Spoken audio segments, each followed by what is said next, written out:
ইসরায়েলের 60,000 বনাম হামাসের 20,000। 2 বছর যুদ্ধ, বিলিয়ন ডলারের খরচ, হাজারো প্রাণহানি, তবুও হামাস টিকে আছে।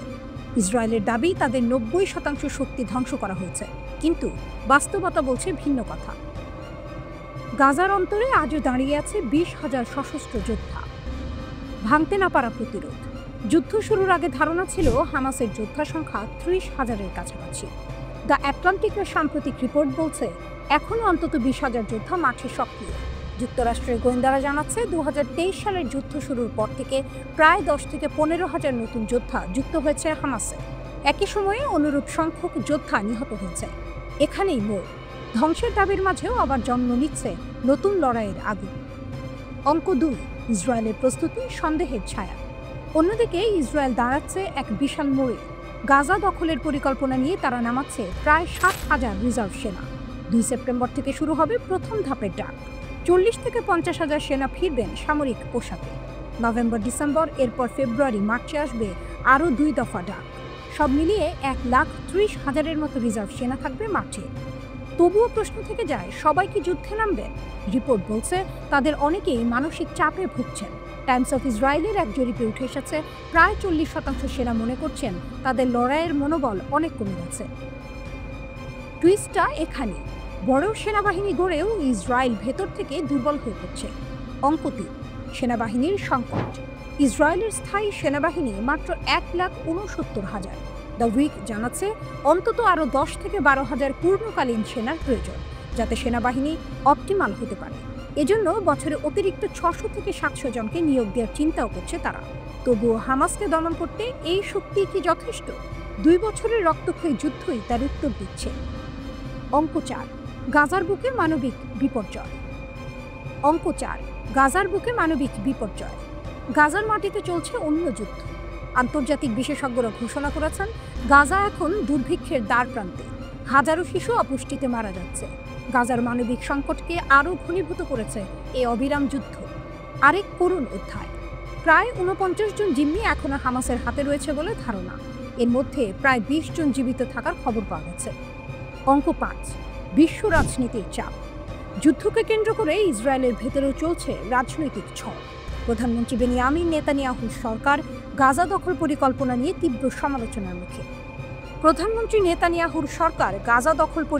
নিয়ে তীব্র সমালোচনার মুখে। সাধারণ মানুষ থেকে শুরু করে বিরোধী রাজনৈতিক দল সবাই প্রশ্ন তুলছে, এই যুদ্ধের শেষ কোথায়? যুদ্ধের ময়দানে একপাশে ইসরায়েলের 60,000 সেনা, অন্য পাশে হামাসের 20,000 যোদ্ধা। কাগজে কলমে হামাস হয়তো দুর্বল, কিন্তু বাস্তবের লড়াইয়ে তাদের অস্তিত্ব এখনো ইসরায়েলের জন্য এক অমোঘ দুঃস্বপ্ন।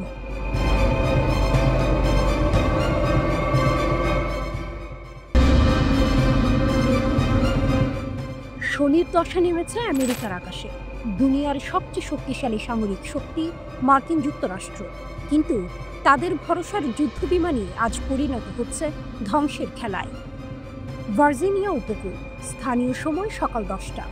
স্ট্রাইক ফাইটার স্কোয়াড্রন 83-এর এক পাইলট নিয়মিত প্রশিক্ষণ ফ্লাইটে ছিলেন। হঠাৎ নিয়ন্ত্রণ হারালেন বিমানের।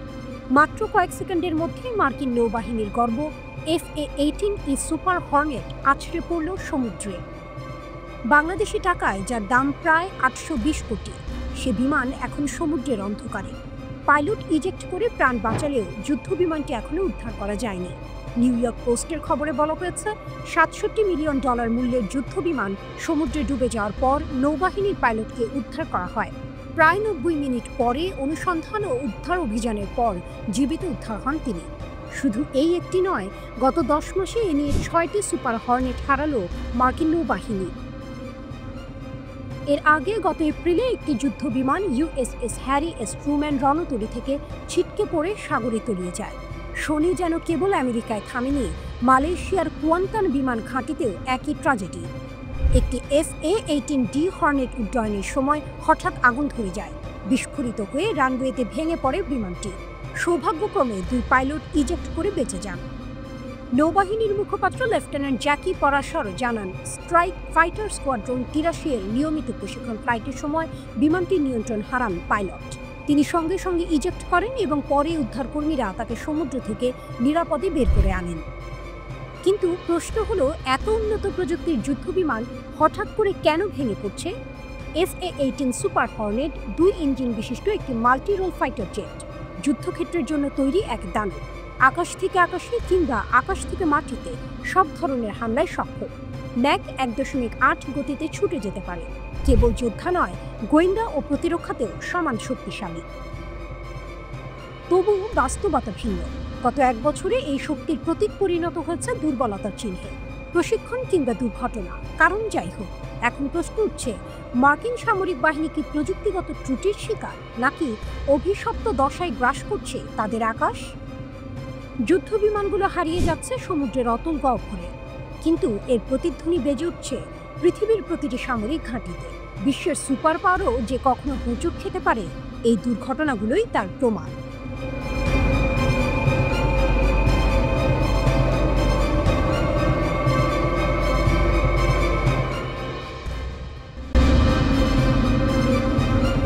ট্রাম্প বনাম ইরান, প্রতিশোধের এক নতুন অধ্যায়। এক শীতল যুদ্ধের বাতাস বইছে মধ্যপ্রাচ্যে, যেখানে প্রতিটি শব্দই যেন এক একটি বোমা। এর কেন্দ্রবিন্দুতে রয়েছে পারমাণবিক কর্মসূচি, জানিয়ে চলছে ইরান আর আমেরিকার মধ্যে ব্যাপক উত্তেজনা। এই উত্তেজনা আরও বেড়েছে যখন আমেরিকার প্রেসিডেন্ট ডোনাল্ড ট্রাম্প ইরানকে পারমাণবিক অস্ত্র তৈরির জন্য সরাসরি হুমকি দিয়েছেন। কিন্তু ট্রাম্পের এই হুমকির জবাবে ইরানও নীরব থাকেনি। তাদের সেনাপ্রধান major general Abdur Rahim Musavi এক বজ্র কঠিন হুঙ্কার দিয়েছেন, যা আমেরিকার জন্য এক স্পষ্ট সতর্কবার্তা। ট্রাম্পের হুমকি ছিল স্পষ্ট, যদি ইরান পারমাণবিক অস্ত্র তৈরি করে তাহলে তারা আরও হামলার শিকার হবে। কিন্তু ট্রাম্প হয়তো ভুলে গেছেন, এই ইরান এখন আর দুর্বল নয়। জেনারেল মুসাভি ফার্স্ট নিউজ এজেন্সিকে বলেছেন, আমেরিকা নিরাপদ নয়। এই কথাগুলো কোনো সাধারণ বিবৃতি নয়, বরং এটি এক গভীর প্রতিশোধের প্রতিশ্রুতি। তিনি আরও বলেন, তোমরা আমেরিকানরা কি মনে করো যে আজই পৃথিবীর শেষ দিন? আগামীকাল এই অঞ্চলে তোমাদের দখল এই জাতির শহীদদের সন্তানদের দ্বারা চ্যালেঞ্জ করা হবে না, এমনকি যদি এই প্রজন্মের একজনও অবশিষ্ট থাকে। আগামীকাল এই অঞ্চলে তোমাদের দখল এই জাতির শহীদদের সন্তানদের দ্বারা চ্যালেঞ্জ করা হবে না, এমনকি যদি এই প্রজন্মের একজনও অবশিষ্ট থাকে। তোমরা আমেরিকানরা তাদের প্রতিশোধের আঘাত থেকে নিরাপদ থাকবে না।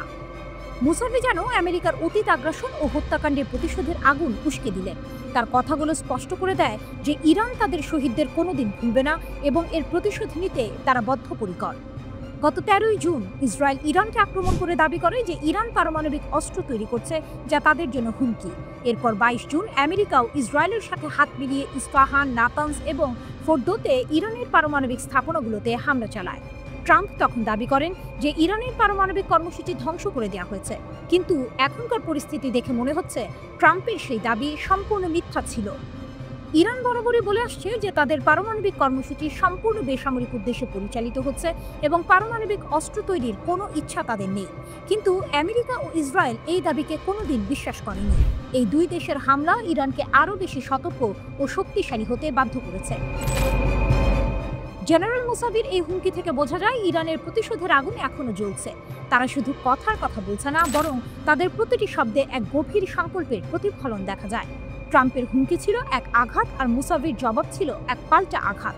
এই দুই দেশের মধ্যে যে উত্তেজনা বাড়ছে, তাতে মনে হয় মধ্যপ্রাচ্যে যে কোনো সময় আবারও সংঘাতের সূচনা হতে পারে। এক মনস্তাত্ত্বিক যুদ্ধ চলছে, যেখানে উভয় পক্ষ একে অপরের ওপর প্রতিশোধের চাপ সৃষ্টি করছে। এই লড়াইয়ে কে শেষ পর্যন্ত জিতবে তা সময়ই বলে দেবে।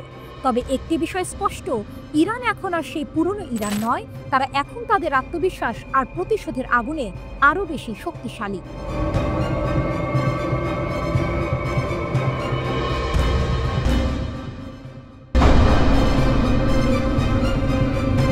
শীতল যুদ্ধের নতুন পর্ব, পারমাণবিক খেলা।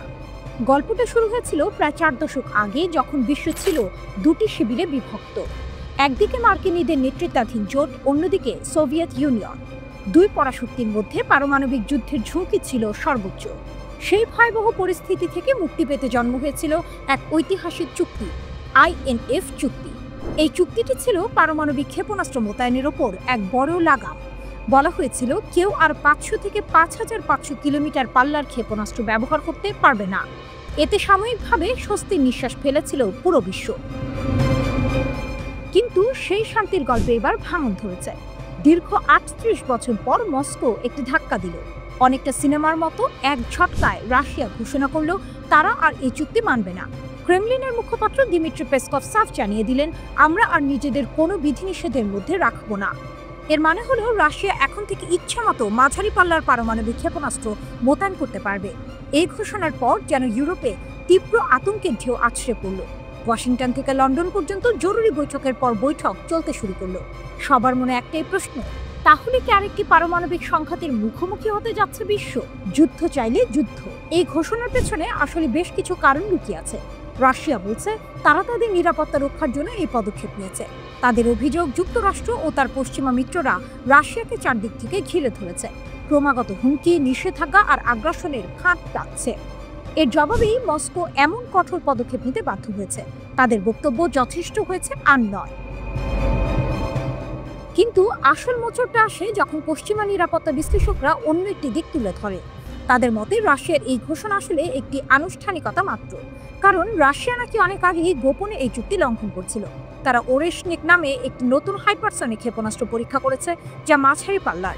গত বছরের নভেম্বরে ইউক্রেনে এর পরীক্ষামূলক ব্যবহারও হয়েছে বলে জানা গেছে। তাহলে কি রাশিয়া কেবল আনুষ্ঠানিক ঘোষণা দিয়ে পশ্চিমকে বার্তা পাঠাতে চাইছে? একটি লুকোনো হুমকি, ভুলে যেও না আমাদের কাছে এই ক্ষেপণাস্ত্রগুলো আছে। ট্রাম্পের হাত ধরে চুক্তির সমাপ্তি। এই নাটকীয়তার শুরু অবশ্য বেশ কয়েক বছর আগে। 2019 সালে তৎকালীন মার্কিন প্রেসিডেন্ট ডোনাল্ড ট্রাম্প এই চুক্তি থেকে বেরিয়ে আসার ঘোষণা দেন। এর ফলে চুক্তির ভিত্তি দুর্বল হয়ে পড়েছিল। ইউক্রেন যুদ্ধের পর থেকে উত্তেজনা আরও বেড়েছে।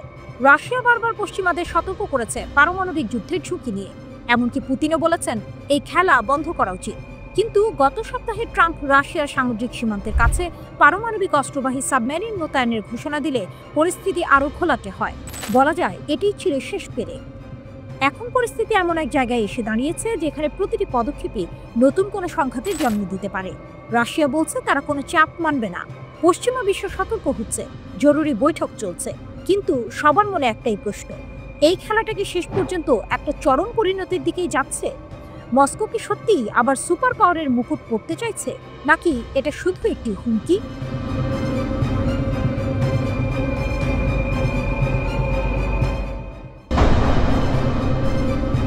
মার্কিন যুদ্ধজাহাজ কি বিশাল হুমকির মুখে? আমেরিকার যুদ্ধজাহাজের জন্য এক নতুন বিপদ ঘনিয়ে আসছে। লোহিত সাগর, আরব সাগর এবং এমনকি ভারত মহাসাগর পর্যন্ত প্রতিটি মার্কিন, ইসরায়েলি এবং ব্রিটিশ যুদ্ধজাহাজ এখন এক নতুন হুমকির মুখে। এই হুমকির নাম সায়াদ ক্রুজ ক্ষেপণাস্ত্র, যার মালিক ইয়েমেনি সশস্ত্র বাহিনী, একদল গেরিলা যোদ্ধা যারা এখন বিশ্ব শক্তির বিরুদ্ধে নিজেদেরকে এক অপ্রতিরোধ্য সামরিক শক্তি হিসেবে প্রতিষ্ঠা করছে। ইয়েমেনের সশস্ত্র বাহিনী 800 কিলোমিটার পর্যন্ত আঘাত হানতে সক্ষম এই নতুন ক্ষেপণাস্ত্রের সফল পরীক্ষা চালিয়েছে। সবচেয়ে চাঞ্চল্যকর খবর হলো তারা নিশ্চিত করেছে যে এই ক্ষেপণাস্ত্র এখন আনুষ্ঠানিকভাবে তাদের অস্ত্রাগারে যুক্ত হয়েছে। এই ক্ষেপণাস্ত্রটির নামই হলো সায়াদ। এই ক্ষেপণাস্ত্রের ক্ষমতা দেখে মনে হচ্ছে ইয়েমেনিরা এবার শুধু প্রতিরোধের জন্য নয়, বরং প্রতিপক্ষকে সরাসরি চ্যালেঞ্জ করার জন্য প্রস্তুত।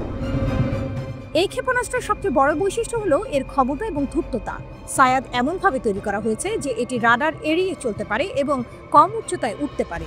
এর ফলে এটিকে শনাক্ত করা বা আটকে দেওয়া প্রায় অসম্ভব। এটি একটি চলমান লক্ষ্যবস্তুতেও উচ্চ নির্ভুলতার সঙ্গে আঘাত হানতে সক্ষম।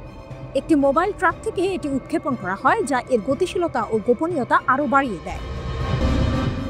সায়াদের ভেতরে রয়েছে 200 থেকে 300 কেজির একটি শক্তিশালী ওয়ারহেড, যা দিয়ে একটি বড় নৌযানকে সহজেই ধ্বংস করা যায়। এটি কেবল জাহাজে আঘাত হানতেই সক্ষম নয়, এর রয়েছে স্যাটেলাইট গাইডেন্স সিস্টেম, যা এটিকে স্থলভাগের লক্ষ্যবস্তুতেও হামলা চালাতে সাহায্য করে। ইয়েমেনি সশস্ত্র বাহিনী দাবি করছে যে তারা এখন ইয়েমেনের যে কোনো স্থান থেকে লোহিত সাগর, আরব সাগর, এমনকি ভারত মহাসাগরের জাহাজগুলোতে হামলা চালাতে পারে। 2023 সালের সেপ্টেম্বরে রাজধানী সানার আল সাবনি স্কোয়ারে অনুষ্ঠিত এক সামরিক কুচকাওয়াজে প্রথমবারের মতো সায়াদ ক্ষেপণাস্ত্র জনসম্মুখে প্রদর্শিত হয়। তখন বলা হয়েছিল এটি একটি মধ্যম পাল্লার ক্ষেপণাস্ত্র, যা স্থির ও চলমান উভয় প্রকার লক্ষ্যবস্তুতে আঘাত হানতে পারে। ইরান সমর্থিত ইয়েমেনি সশস্ত্র বাহিনী এই ক্ষেপণাস্ত্রটির নকশা তৈরি করেছে ইরানের কাদের 380 এবং পাভে ক্ষেপণাস্ত্রের অনুকরণে। এটি প্রমাণ করে যে ইরান শুধু মৌখিক সমর্থন নয়, বরং সরাসরি সামরিক প্রযুক্তির মাধ্যমে ইয়েমেনি সশস্ত্র বাহিনীর ক্ষমতা বাড়িয়ে তুলছে। এটি যেন এক গোপন সামরিক সহযোগিতা, যা পশ্চিমা শক্তির জন্য এক নতুন মাথা ব্যথার কারণ হয়ে দাঁড়িয়েছে।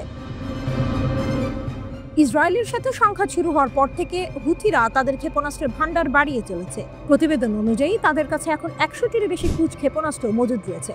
একসময় যারা শুধু সাধারণ বিদ্রোহী হিসেবে পরিচিত ছিল, তারা এখন নিজেদেরকে এমন এক সামরিক শক্তি হিসেবে তৈরি করেছে যাদেরকে হালকাভাবে নেওয়া আর সম্ভব নয়। এর ফলে আমেরিকার যুদ্ধ জাহাজগুলো এখন বিশাল হুমকির মুখে। 2015 সাল থেকে শুরু হওয়া সৌদি আগ্রাসনের পর ইয়েমেন ধাপে ধাপে নিজের সামরিক প্রযুক্তি শক্তিশালী করেছে। প্রাথমিক পর্যায়ে তাদের কাছে ছিল সোভিয়েত যুগের পুরনো সিস্টেম, কিন্তু 2017 সালে কুদস 1 ক্ষেপণাস্ত্রের আবির্ভাবের পর দৃশ্যপট পাল্টে যায়। বিশেষজ্ঞরা বলছেন, সায়াদ ক্ষেপণাস্ত্রের মাধ্যমে ইয়েমেন শুধু নিজের ভূখণ্ড রক্ষা নয়, বরং শত্রুর সাগর জুড়ে ঘোরাফেরা করা বাণিজ্যিক ও রণতরী জাহাজগুলোকে স্পষ্ট বার্তা দিয়েছে এখন থেকে ওই জাহাজগুলো সমুদ্রপথে আর নিরাপদ নয়।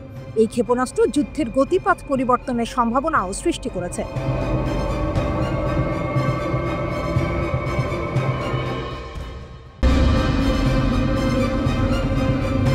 যুদ্ধটা শুরু হয়েছিল গাজায়, কিন্তু এর ছায়া এখন ইসরায়েলের ঘরে ঘরে।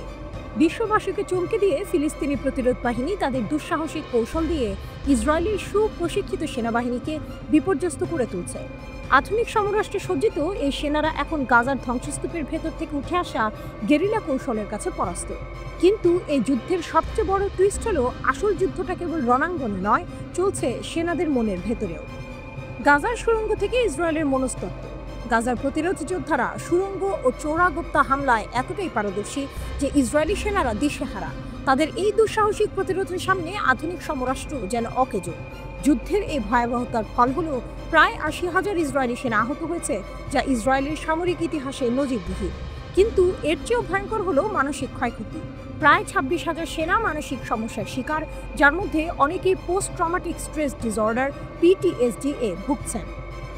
যুদ্ধ থেকে ফিরে আসার পরও তাদের চোখের সামনে ভেসে ওঠে বিস্ফোরণের ধোঁয়া, সহযোদ্ধার আর্তনাদ আর অজানা ফাঁদের আতঙ্ক। এই নীরব মহামারী ইসরায়েলকে ভেতর থেকে দুর্বল করে দিচ্ছে। একসময় যে সামরিক শক্তিকে অপ্রতিরোধ মনে করা হতো, সেই শক্তির ভিত্তি আজ নড়বড়ে। ফিলিস্তিনি যোদ্ধাদের প্রতিরোধ শুধু মাঠের লড়াই নয়, ইসরায়েলের সামরিক ব্যবস্থার মধ্যেও এক গভীর সংকট তৈরি করছে। পরিস্থিতি এতটাই খারাপ যে ইসরায়েলের প্রতিরক্ষা মন্ত্রণালয়কে তাদের বার্ষিক বাজেটের অর্ধেকের বেশি সেনাদের চিকিৎসা ও মানসিক সেবার জন্য ব্যয় করতে হচ্ছে।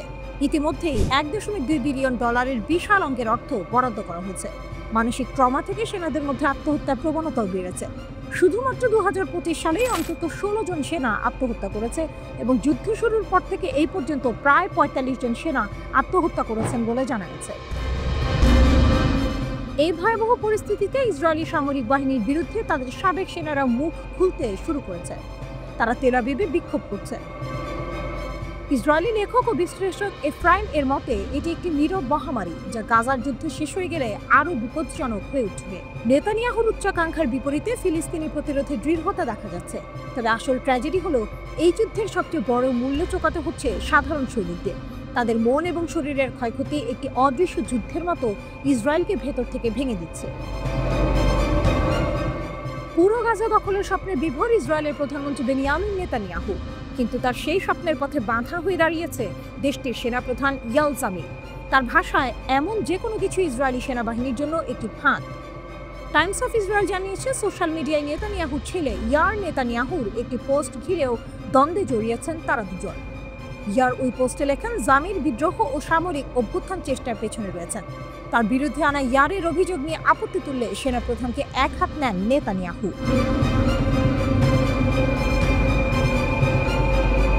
ইরানের নাটকীয় পদক্ষেপ, মোসাদের ষড়যন্ত্র নস্যাৎ, খামেনির দেশের শক্তি প্রদর্শিত, আটকে রাখা শ্বাস, রুদ্ধশ্বাস, উত্তেজনা আর একের পর এক বিস্ময়। এমনই এক চাঞ্চল্যকর ঘটনা ঘটেছে ইরানের বুকে।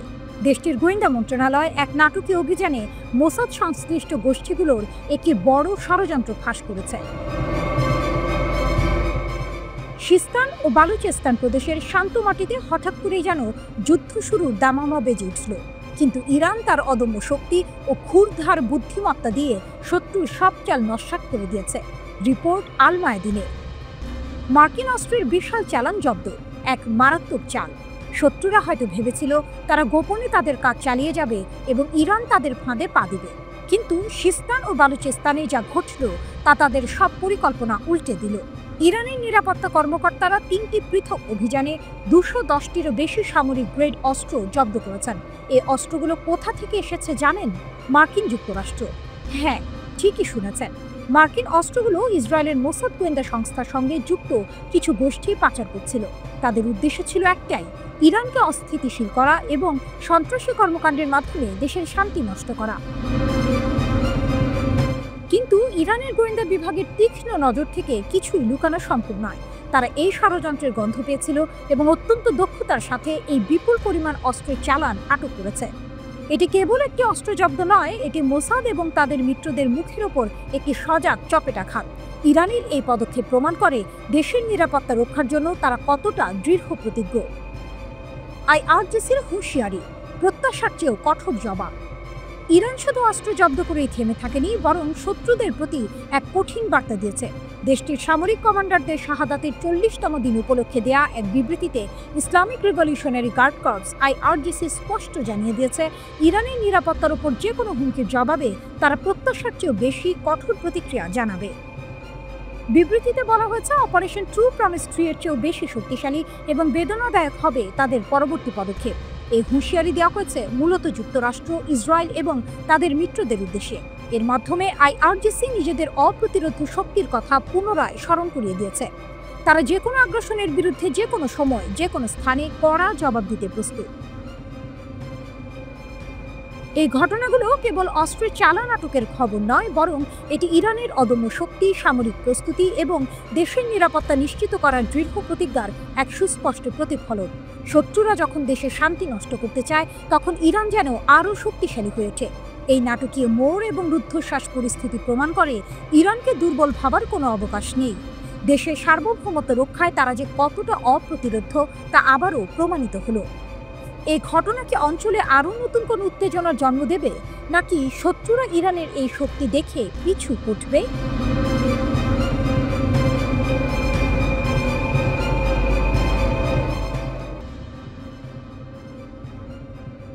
ভাসছে ফাঁদে নেতানিয়াহুর শেষ চাল। যুদ্ধটা শুরু হয়েছিল এক উচ্চাকাঙ্ক্ষী লক্ষ্য নিয়ে। ইসরায়েলের প্রধানমন্ত্রী বেনিয়ামিন নেতানিয়াহু চেয়েছিলেন হামাসকে সম্পূর্ণভাবে নির্মূল করতে এবং ইসরায়েলি বন্দীদের ফিরিয়ে আনতে। কিন্তু প্রায় 2 বছর ধরে যুদ্ধ চালিয়েও সেই লক্ষ্য অধরা রয়ে গেছে। নেতানিয়াহুর প্রতিটি চাল যেন ব্যর্থ হচ্ছে। হামাসের প্রতিরোধের দেয়াল ভাঙা যায়নি, বরং নেতানিয়াহু এখন এমন এক ফাঁদে আটকে গেছেন যেখান থেকে বের হওয়ার পথ খুঁজে পাচ্ছেন না। পরিস্থিতি আরও জটিল হয়ে উঠেছে ইসরায়েলি প্রধানমন্ত্রীর জন্য। নেতানিয়াহু এখন নতুন এক চাল চেলেছেন। তিনি পুরো গাজা উপত্যকা দখল করার পরিকল্পনা করছেন। কিন্তু এই সিদ্ধান্ত তার নিজ দেশেই তীব্র বিরোধিতার মুখে পড়েছে। এমনকি তার সেনাপ্রধান এবং অন্যান্য শীর্ষ কর্মকর্তারাও এই পরিকল্পনার বিরোধিতা করছে।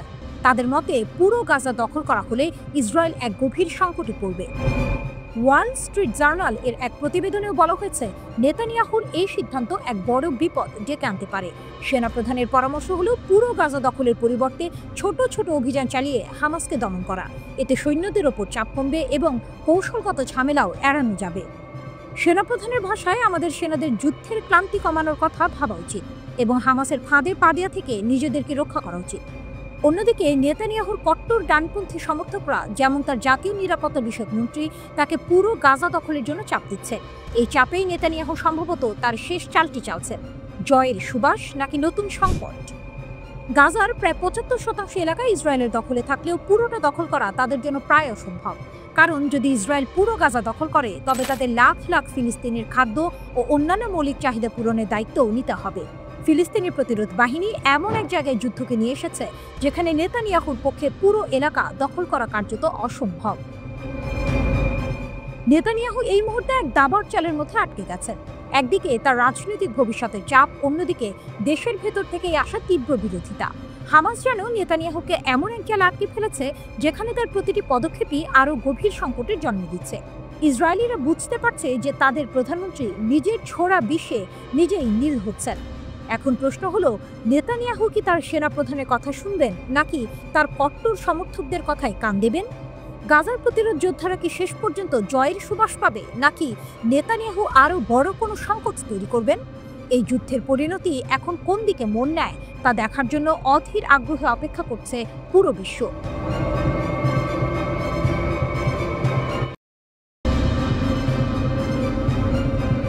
ফাঁসির মঞ্চে এক পরমাণু বিজ্ঞানী, বিশ্বাসঘাতকতার এক নির্মম গল্প। গল্পটা শুরু হয়েছিল নীরবে।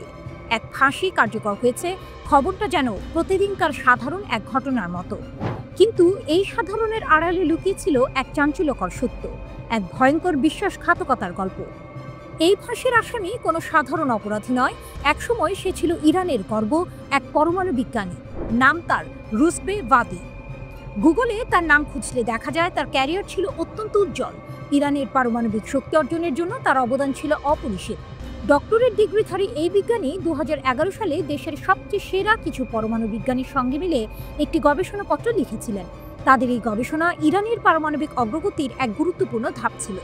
কিন্তু কে জানতো দেশের উন্নতির জন্য দিনরাত পরিশ্রম করা এই মানুষটির ভেতরেই লুকিয়েছিল এক বিষাক্ত সাপ। ইরানের বিচার বিভাগ ঘোষণা করে ইসরায়েলের গুপ্তচর হিসেবে কাজ করার জন্য রুজবে ভাদির মৃত্যুদণ্ড কার্যকর করা হয়েছে। ইরানের এই বিশ্বাসঘাতকতার গল্পটা যেন এক সিনেমার প্লট। সেই জুন মাসে ইসরায়েলের সঙ্গে সংঘাতে যে কয়েকজন ইরানি পরমাণু বিজ্ঞানী শহীদ হয়েছিলেন, রুজবে তাদেরই একজন সহকর্মী ছিলেন। তিনি শহীদ বিজ্ঞানীদের সম্পর্কে গুরুত্বপূর্ণ গোপন তথ্য মোসাদের হাতে তুলে দিয়েছিলেন। এই তথ্যই হয়তো সেই হামলার কারণ। সরকার বলছে ভাদিকে অনলাইনে নিয়োগ করা হয়েছিল। মোসাদের একজন কর্মকর্তা তাকে যাচাই বাছাই করেন, তারপর তাকে কেভিন নামে পরিচিত একজন হ্যান্ডলারের কাছে হস্তান্তর করা হয়। মোসাদ বুঝতে পারে ভাদির কর্মক্ষেত্র ও তার পদমর্যাদা তাকে এক উচ্চ মূল্যবান উৎস করে তুলতে পারে। মোসাদ তাই তাকে সরাসরি তাদের সেরা একটি বিভাগের সাথে যুক্ত করে। তাকে প্রতি মাসে একটি ক্রিপ্টোকারেন্সি ওয়ালেটের মাধ্যমে অর্থ প্রদান করা হতো, যেন তার গতিবিধি বোঝা না যায়। ভাদিকে শুধু টাকা দিয়ে শান্ত করা হয়নি, তাকে দেওয়া হয়েছিল একটি বিশেষ ফোন, ল্যাপটপ এবং 2টি ফ্ল্যাশ ড্রাইভ। এরপর তাকে দেওয়া হয় গোপন তথ্য সংগ্রহের প্রশিক্ষণ। সফলভাবে প্রশিক্ষণ শেষে তিনি ইরানের সবচেয়ে স্পর্শকাতর ও গোপন তথ্য মোসাদের কাছে পাচার করা শুরু করেন। এই বিশ্বাসঘাতকতা শুধু একজন বিজ্ঞানীর নয়, পুরো দেশের প্রতি ছিল এক ভয়ঙ্কর আঘাত। ঘটনাটি আবারও প্রমাণ করে শত্রুরা কেবল সামরিক শক্তি দিয়ে আঘাত করে না, তারা দেশের ভেতর থেকেই শত্রুদের তৈরি করার চেষ্টা করে। কিন্তু ইরান তার শক্তি ও প্রতিরোধের প্রমাণ রেখেছে। বিশ্বাসঘাতককে খুঁজে বের করে তাকে সর্বোচ্চ শাস্তি দিয়ে ইরান প্রমাণ করেছে যে দেশের নিরাপত্তার সঙ্গে কোনো আপোষ করা হবে না। এই ফাঁসি কেবল একজন অপরাধীর শাস্তি নয়, এটি ইরানের সেই শক্তির প্রতিধ্বনি যা দেশের সার্বভৌমত্ব ও নিরাপত্তার জন্য যে কোনো মূল্যে লড়তে প্রস্তুত। এই ফাঁসির ঘটনাটি যেন এক সতর্কবাণী, যা বলছে যে কোনো দেশের সবচেয়ে বড় শত্রু দেশের বাইরের নয়, বরং ভেতরের বিশ্বাসঘাতকরা। ইরানের এই কঠোর পদক্ষেপ প্রমাণ করে দেশের সুরক্ষার জন্য তারা কতটা দৃঢ় প্রতিজ্ঞ।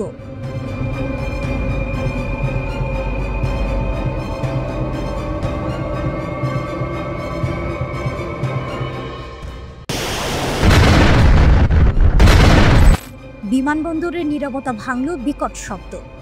তেল আবিবের বেন গুরিয়ন বিমানবন্দর।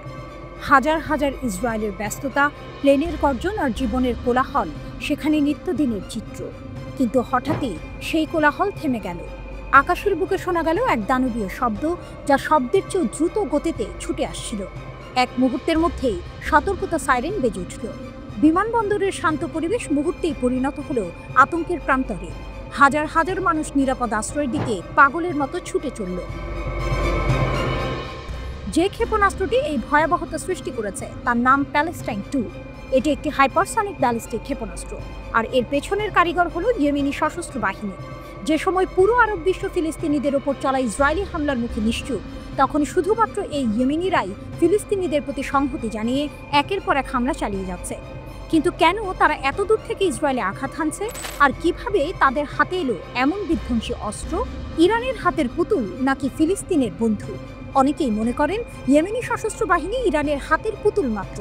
পশ্চিমা গণমাধ্যমের তথ্য অনুযায়ী এই অত্যাধুনিক ক্ষেপণাস্ত্র তৈরির অর্থ ও কারিগরি সহায়তা সবই এসেছে ইরান থেকে। এই ক্ষেপণাস্ত্রের নকশা ইরানের ফতে 110 মডেলের ক্ষেপণাস্ত্রের আদলে তৈরি করা হয়েছে। ইয়েমেনি সামরিক বাহিনীর মুখপাত্র ব্রিগেডিয়ার ইয়াহিয়া সারি একটি ভিডিও বার্তায় গর্বের সঙ্গে এই হামলার কথা ঘোষণা করেছেন। তিনি বলেছেন, এই ক্ষেপণাস্ত্রের পাল্লা 2150 কিলোমিটার এবং একটি 500 কেজির ওয়ারহেড বহন করতে সক্ষম। এর সর্বোচ্চ গতিবেগ 16 মাখ পর্যন্ত হতে পারে, অর্থাৎ শব্দের গতি 16 গুণ। এই হামলার পেছনের প্রেক্ষাপটটি আরও গভীর। 2023 সালের 7 অক্টোবর ফিলিস্তিনি সশস্ত্র সংগঠন হামাস ইসরায়েলের দক্ষিণাঞ্চলে আকস্মিক হামলা চালিয়েছিল। সেই হামলায় 1200 জন ইসরায়েলি নিহত হন এবং 251 জনকে জিম্মি করা হয়। এর প্রতিশোধে ইসরায়েল গাজায় নির্বিচারে হামলা শুরু করে, যা এখনও চলছে। এই 2 বছরের বেশি সময় ধরে চলা হামলায় 60,000-এরও বেশি ফিলিস্তিনি নিহত হয়েছেন, যাদের অধিকাংশই নারী ও শিশু। যখন সমগ্র বিশ্বের নেতারা এই ভয়াবহতার নিন্দা জানালেও কোনো কার্যকর পদক্ষেপ নিচ্ছেন না, তখন হুথিরাই একমাত্র শক্তি যারা প্রতিনিয়ত ফিলিস্তিনিদের পক্ষে দাঁড়িয়ে ইসরায়েলের ওপর হামলা চালিয়ে যাচ্ছে। তারা এই হামলাকে ফিলিস্তিনিদের প্রতি তাদের সংহতি এবং সমর্থন হিসেবে দেখছে। কিন্তু আসল প্রশ্ন হলো, এই সংহতি কি কেবল মানবিক, নাকি এর পেছনে রয়েছে আরও বড় রাজনৈতিক উদ্দেশ্য? মধ্যপ্রাচ্যের নতুন খেলা। ইয়েমেনি সশস্ত্র বাহিনীর এই হামলা মধ্যপ্রাচ্যের রাজনৈতিক সমীকরণকে আরও জটিল করে তুলেছে। একদিকে ইসরায়েল হামাসের যুদ্ধ, অন্যদিকে ইরানের প্রক্সি যুদ্ধ। ইয়েমেনি সশস্ত্র বাহিনী সরাসরি ইরান থেকে আর্থিক ও সামরিক সহায়তা পেলেও তারা নিজেদের স্বাধীন সত্তা হিসেবে প্রমাণ করতে চাইছে। তাদের এই হামলা প্রমাণ করে যে তারা কেবল ইয়েমেনের অভ্যন্তরীণ সংকটে সীমাবদ্ধ নয়, বরং সমগ্র মধ্যপ্রাচ্যের রাজনীতিতে একটি গুরুত্বপূর্ণ ভূমিকা পালন করতে চাইছে। প্যালেস্টাইন 2 ক্ষেপণাস্ত্রের সফল উৎক্ষেপণ তাদের সামরিক সক্ষমতার এক নতুন দিক উন্মোচন করেছে। এর ফলে ইসরায়েল এবং তার মিত্রদের ওপর চাপ আরও বেড়েছে। এখন দেখার বিষয়, এই নতুন রাজনৈতিক খেলায় পরবর্তী চালটি কে দেয়।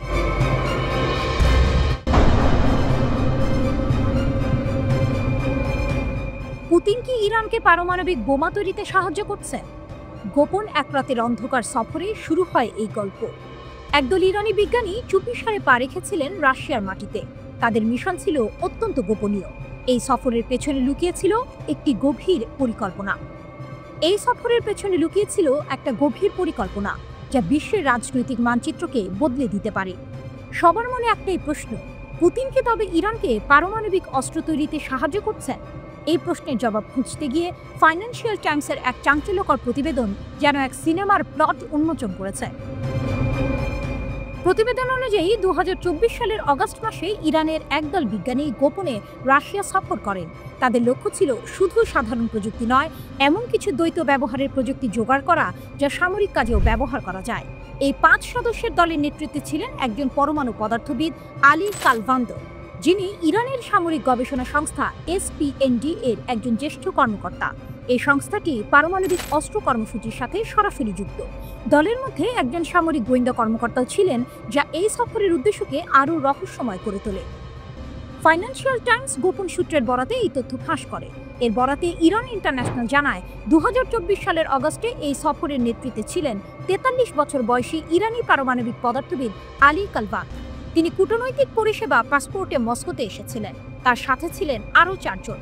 তখন কালভান্ট বলেছেন তারা একটি বেসরকারি পরামর্শদাতা সংস্থার প্রতিনিধিত্ব করেছেন।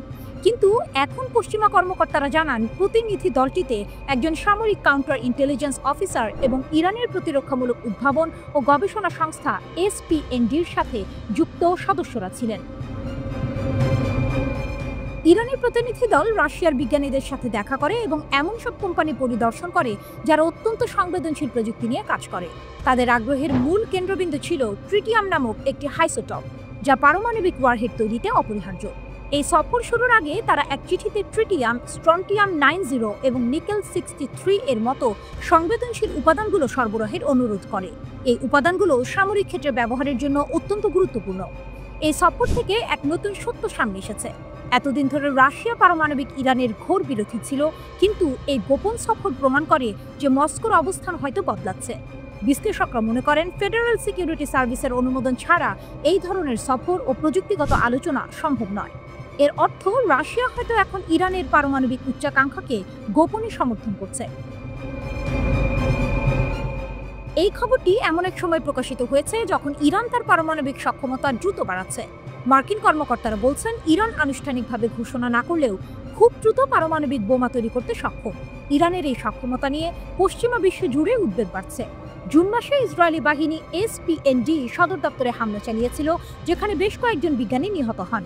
এই হামলাগুলো সত্ত্বেও ইরান তার পারমাণবিক কর্মসূচিকে এগিয়ে নিয়ে যাচ্ছে।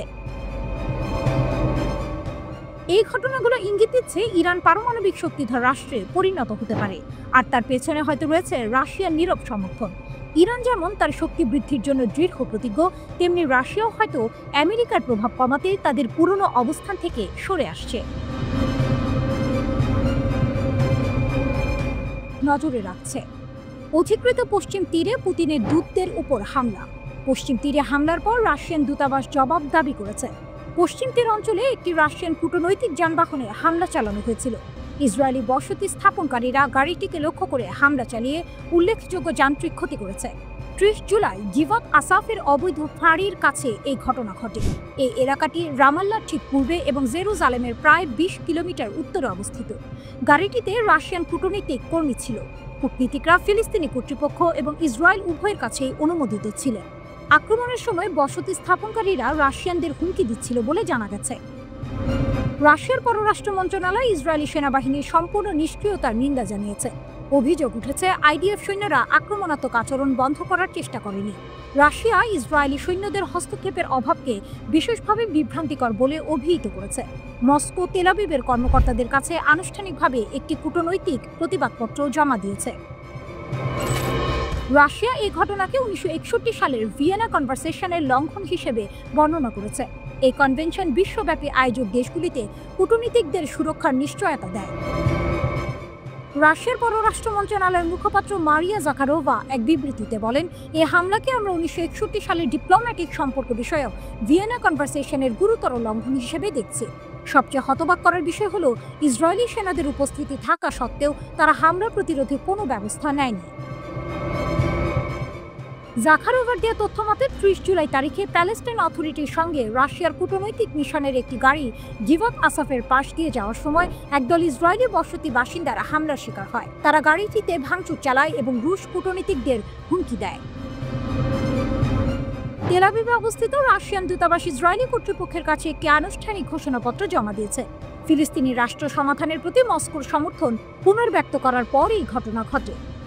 এই ঘটনার প্রেক্ষিতে আবারও ফিলিস্তিন রাষ্ট্র প্রতিষ্ঠার পক্ষে তাদের অবস্থান পুনর্ব্যক্ত করেছে রাশিয়া।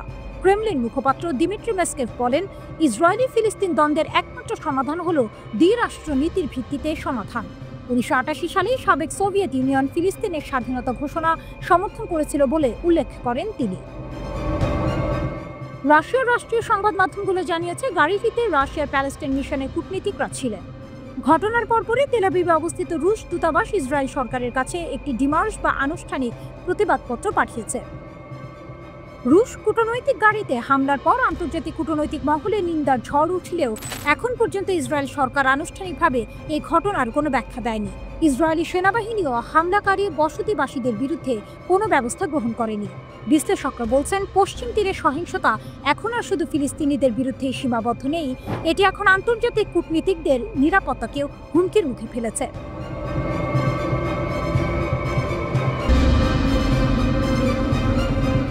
ধ্বংসস্তূপ থেকে ফিনিক্স পাখির জন্ম, ইরানের নতুন হুঙ্কার। তেহরানের পোড়ামাটিতে যখন ধোঁয়া উঠছিল তখন সারা বিশ্ব ভাবছিল ইরান কি এবার থামবে। 12 দিনের রক্তক্ষয়ী যুদ্ধ শেষ হয়েছে ঠিকই, কিন্তু শত্রুতার আগুন নেভেনি। ইসরায়েলের একের পর এক হামলা সত্ত্বেও ইরানের পরমাণু স্থাপনার ইউরেনিয়াম সমৃদ্ধকরণ কর্মসূচি বন্ধ করা যায়নি। যে স্থাপনাগুলো ধ্বংস হয়েছে, ইরান যেন সেই ছাই থেকে নতুন করে জেগে উঠতে চাইছে। এক ফিনিক্স পাখির মতো তারা আরও দৃঢ় প্রতিজ্ঞ হয়ে তাদের পরমাণু কর্মসূচিকে নতুন জীবন দিতে চাইছে। আর এই মনোভাবের কারণেই মধ্যপ্রাচ্যের আকাশে আবার ঘনিয়ে আসছে এক নতুন যুদ্ধের মেঘ। যুদ্ধবিরতির পর আমেরিকা ও ইসরায়েল ভেবেছিল ইরান হয়তো চাপে পড়ে নরম হবে, কিন্তু বাস্তবে যা ঘটল তা সম্পূর্ণ উল্টো। ইরানের ইসলামী বিপ্লবী গার্ড কোর IRGC তাদের নিহত কমান্ডারদের 40 দিন পূর্তি উপলক্ষে এক কড়া হুঁশিয়ারি দিয়েছে। তাদের বার্তা ছিল স্পষ্ট, যদি আবার আমাদের সার্বভৌমত্বে আঘাত আসে তাহলে এর জবাব হবে এমন যা শত্রুর কল্পনাকেও ছাড়িয়ে যাবে। এই হুঙ্কার শুধু কথার কথা নয়, এর পেছনে রয়েছে আগের যুদ্ধের বাস্তব অভিজ্ঞতা। ইসরায়েল ও আমেরিকা ইরানের পরমাণু স্থাপনাগুলোতে হামলা চালিয়েও তাদের লক্ষ্য অর্জনে ব্যর্থ হয়েছে, বরং ইরান দ্রুতই ক্ষতিগ্রস্ত স্থাপনাগুলো সংস্কারের কাজ শুরু করেছে। তারা স্পষ্ট করে দিয়েছে, হামলা চালিয়ে তাদের পরমাণু কর্মসূচি থেকে সরানো যাবে না। IRGC আরও হুঁশিয়ারি দিয়েছে যে যদি ভবিষ্যতে আবারও হামলা চালানো হয় তাহলে তাদের প্রতিশোধ হবে অপারেশন ট্রু প্রমিস 3 এর চেয়েও ভয়াবহ। গত যুদ্ধের সময় ইসরায়েলের বিমান হামলার জবাবে ইরান তাদের গুরুত্বপূর্ণ অবকাঠামোতে একের পর এক ক্ষেপণাস্ত্র হামলা চালিয়েছিল। আধুনিক আকাশ প্রতিরক্ষা ব্যবস্থাও সেই হামলাকে পুরোপুরি আটকাতে পারেনি। সেই হামলার তীব্রতা এত বেশি ছিল যে লাখ লাখ ইসরায়েলি নাগরিককে বাংকারে আশ্রয় নিতে হয়েছিল। এখানেই শেষ নয়, আমেরিকার হামলার জবাবে ইরান কাতারে অবস্থিত তাদের একটি সামরিক ঘাঁটিতেও হামলা চালায়। এই প্রতিশোধের তীব্রতা ক্রমে এতটাই বাড়তে থাকে যে শেষ পর্যন্ত আমেরিকা ও ইসরায়েল যুদ্ধবিরতি ঘোষণা করতে বাধ্য হয়। IRGC তাদের বিবৃতিতে সেই কথাটি মনে করিয়ে দিয়েছে। তারা বলছে, ইরান এখন অপরাধী ইসরায়েল ও মার্কিন গ্যাংয়ের বিরুদ্ধে নিজেদের স্বাধীনতা অর্জনের লক্ষ্যে অটল। IRGCর এই হুঙ্কার কেবল প্রতিরোধের বার্তা নয়, বরং একটি নতুন আত্মবিশ্বাসের প্রতিফলন। তারা বলছে, শহীদদের রক্তে রঞ্জিত ইরান এখন একটি অপ্রতিরোধ্য বৈশ্বিক শক্তি হিসেবে মাথা উঁচু করে দাঁড়িয়ে আছে। ইরান এখন যে কোনো শত্রুর পতন ঘটাতে পুরোপুরি প্রস্তুত। এই চরম হুঁশিয়ারিগুলো থেকে বোঝা যায় মধ্যপ্রাচ্যের পরিস্থিতি এখন এক নতুন মোড়ে এসে দাঁড়িয়েছে। ইরান আর কোনো দুর্বল প্রতিপক্ষ নয়, বরং এক শক্তিশালী ও অপ্রতিরোধ্য শক্তি। আমেরিকা ও ইসরায়েল কি এই হুঁশিয়ারিকে গুরুত্ব দেবে, নাকি আবারও কোনো ভুল পদক্ষেপ নেবে? এই প্রশ্নের উত্তরে নির্ধারণ করবে ভবিষ্যতে এই অঞ্চলে শান্তি থাকবে নাকি নতুন কোনো যুদ্ধের দামামা বাজবে।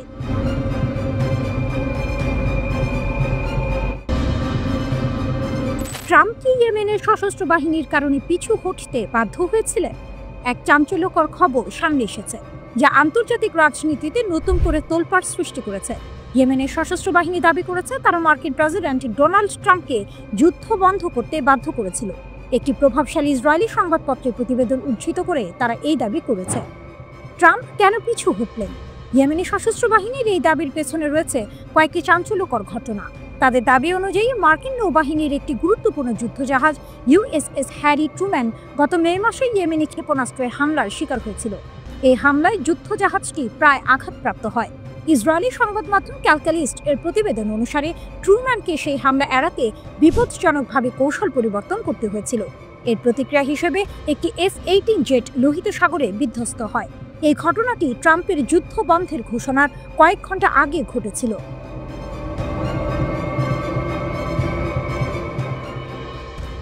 ইয়েমেনি সশস্ত্র বাহিনীর মতে এই হামলা ট্রাম্পকে শর্ত ছাড়াই ইয়েমেনের সামরিক অভিযান বন্ধ করতে বাধ্য করে, কারণ ট্রাম্প আশঙ্কা করেছিলেন যে যদি একটি মার্কিন যুদ্ধজাহাজ সফলভাবে আঘাতপ্রাপ্ত হয় তাহলে তা সমগ্র বিশ্বে আমেরিকার সম্মান এবং শক্তিকে চূর্ণ করে দেবে। হোয়াইট হাউসকে নাড়িয়ে দেওয়া এই ক্ষেপণাস্ত্র হামলাকে ওই প্রতিবেদনে একটি ইয়েমেনি বিস্ময় হিসেবে উল্লেখ করা হয়েছে। মার্কিন সামরিক বাহিনীর উদ্বেগ এবং দুর্বলতা। এই প্রতিবেদন থেকে আরও জানা যায় যে মার্কিন নৌবাহিনীর কর্মকর্তারা ট্রাম্পকে অব্যাহত সামরিক ঝুঁকি সম্পর্কে সতর্ক করেছিলেন।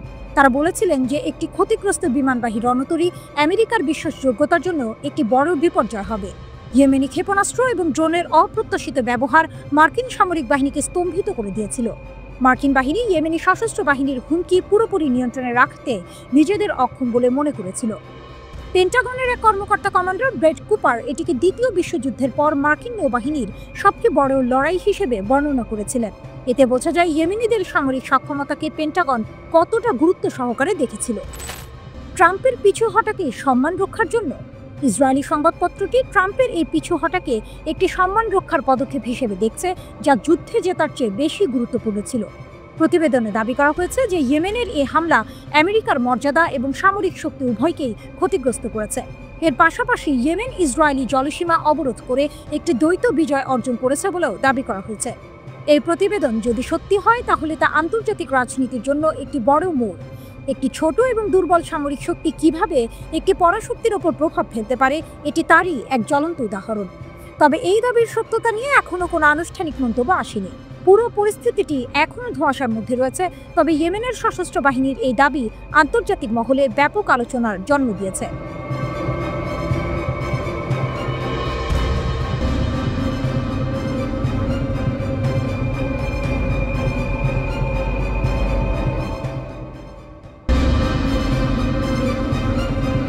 একসময় যুদ্ধের ময়দান কাঁপত হাতি আর ঘোড়ার বিশাল বাহিনীতে। এরপর এলো ট্যাঙ্ক, কামান আর ভয়ঙ্কর সব যুদ্ধজাহাজ। আধুনিক প্রযুক্তির ছোঁয়ায় যুদ্ধের এই রণক্ষেত্র এখন আরও এক ধাপ এগিয়ে গেছে। আজ যুদ্ধের ময়দান কাঁপছে ফাইটার জেট, ড্রোন আর নেভাল ডেস্ট্রয়ারে। ইউক্রেন রাশিয়া যুদ্ধে আমরা দেখেছি কিভাবে চতুর্থ প্রজন্মের রাশিয়ান ফাইটার জেট MiG-29 ইউক্রেনের সেনাবাহিনীকে নাকানি চুবানি খাইয়ে ছেড়েছে। সেই সময় মার্কিন F-16 যুদ্ধবিমান পাওয়ার জন্য মরিয়া হয়ে উঠেছিল ইউক্রেন। কিন্তু এরই মাঝে যুদ্ধের এই খেলায় এক নতুন টুইস্ট। তুরস্ক নিয়ে এসেছে এক নতুন ফাইটার জেট, নাম কান। 2024 সালের 21শে ফেব্রুয়ারি আঙ্কারার আকাশ কেঁপে উঠল এক নতুন শব্দে। সফলভাবে আকাশে উড়ল কানের প্রথম প্রোটোটাইপ। এই খবর প্রকাশিত হতেই সারা বিশ্ব হইচই পড়ে গেল। তুরস্কের দাবি, এই ফাইটার জেটটি শুধুমাত্র F-16 এর উন্নত সংস্করণ নয়, এটি মার্কিন F-35 এর থেকেও অত্যাধুনিক। তাহলে কি ফাইটার জেটের আকাশে মার্কিন ও রাশিয়ান আধিপত্যের অবসান হতে চলেছে? তুর্কি ফাইটার জেটের নতুন যুগ কি শুরু হতে যাচ্ছে? তাহলে কি ফাইটার জেটের আকাশে মার্কিন ও রাশিয়ান আধিপত্যের অবসান হতে চলেছে? তুর্কি ফাইটার জেটের নতুন যুগ কি শুরু হতে যাচ্ছে? তুর্কি ভাষায় কানের অর্থ রাজাদের রাজা। এই নামটি সার্থক করার জন্যই যেন তুরস্ক সব ধরনের প্রস্তুতি নিয়েছে।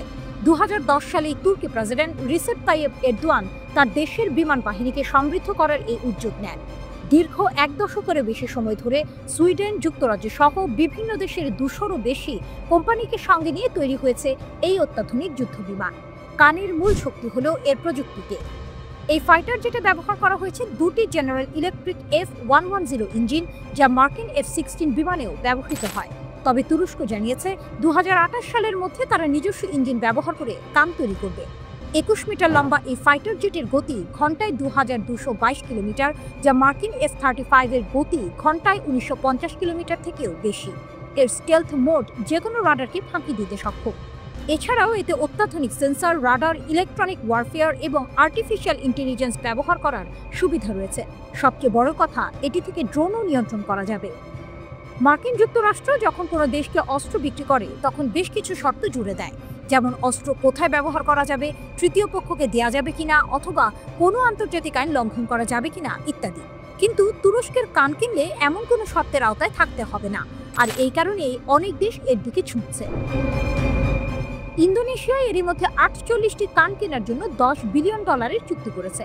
এছাড়া সৌদি আরব, আজারবাইজান, ইউক্রেন, পাকিস্তান সহ আরও অনেক দেশ এই ফাইটার জেটটি কিনতে আগ্রহী।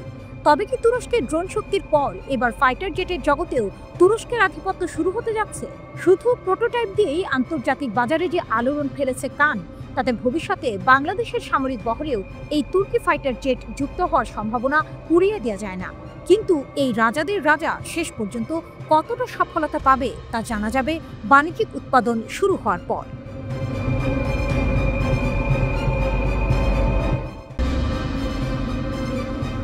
ডোনাল্ড ট্রাম্পের নতুন খেলা, ভারতের বন্ধু নাকি শত্রু?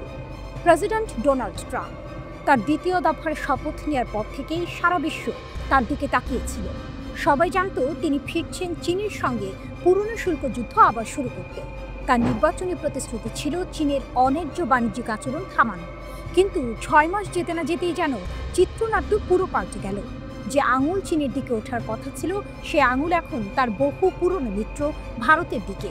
শুল্ক আর নিষেধাজ্ঞার তীর এখন ভারতের দিকে ছুটে যাচ্ছে, আর চীন যেন আড়ালে বসে হাসছে।